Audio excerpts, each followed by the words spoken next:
മുംബൈ ഭീകരാക്രമണ കേസിലെ സൂത്രധാരനും മുഖ്യപ്രതിയുമായ തഹാവൂർ റാണ ചോദ്യമുനയിൽ. കനത്ത സുരക്ഷയിൽ NIA ആസ്ഥാനത്താണ് 12-അംഗ സംഘം റാണയെ ചോദ്യം ചെയ്യുന്നത്.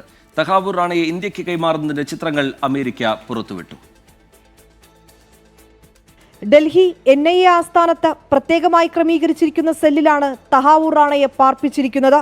CCTV അടക്കമുള്ള സുരക്ഷാ ക്രമീകരണങ്ങൾ ഇവിടെ സജ്ജീകരിച്ചിട്ടുണ്ട്.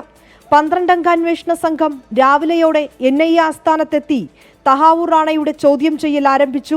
NIA ഉദ്യോഗസ്ഥർ, രഹസ്യാന്വേഷണ ഏജൻസികൾ, തീവ്രവാദ വിരുദ്ധ ക്രിമിനോളജി എന്നിവയിൽ പ്രത്യേക പരിശീലനം ലഭിച്ച ഉദ്യോഗസ്ഥർ, ഫോറൻസിക് സൈക്കോളജിസ്റ്റുകൾ എന്നിവർ അടങ്ങുന്നതാണ് പ്രത്യേക അന്വേഷണ സംഘം. കേസിലെ മുഖ്യ സൂത്രധാരൻ ഡേവിഡ് കോൾമാൻ ഹെഡ്ലിയുമായുള്ള റാണയുടെ ബന്ധം, ഇന്ത്യ സന്ദർശനം, പാക് ഭീകര സംഘടനകളുമായുള്ള ബന്ധം എന്നിവ കേന്ദ്രീകരിച്ചാണ് റാണയിൽ നിന്ന് അന്വേഷണ സംഘം വിവരങ്ങൾ തേടുന്നത്. അതിനിടെ റാണയെ ഇന്ത്യക്ക് കൈമാറിയ ചിത്രങ്ങൾ US പുറത്തുവിട്ടു. അതീവ സുരക്ഷാ ക്രമീകരണങ്ങളിൽ ചങ്ങലയിട്ട് റാണയെ കൈമാറുന്ന ചിത്രങ്ങളാണ് പുറത്തുവിട്ടിരിക്കുന്നത്. ജീവൻ നഷ്ടമായ 166 പേർക്ക് നീതി ഉറപ്പാക്കുന്നതിന് വേണ്ടിയാണ് റാണയെ കൈമാറിയതെന്ന് അമേരിക്കൻ നീതിന്യായ വകുപ്പ് വ്യക്തമാക്കി. 20 ദിവസം കസ്റ്റഡി ആവശ്യപ്പെട്ടുവെങ്കിലും അന്വേഷണ സംഘത്തിന് 18 ദിവസമാണ് കോടതി അനുവദിച്ചത്.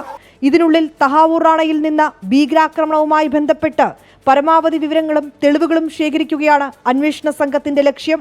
വിനീത VG 24 ഡൽഹി.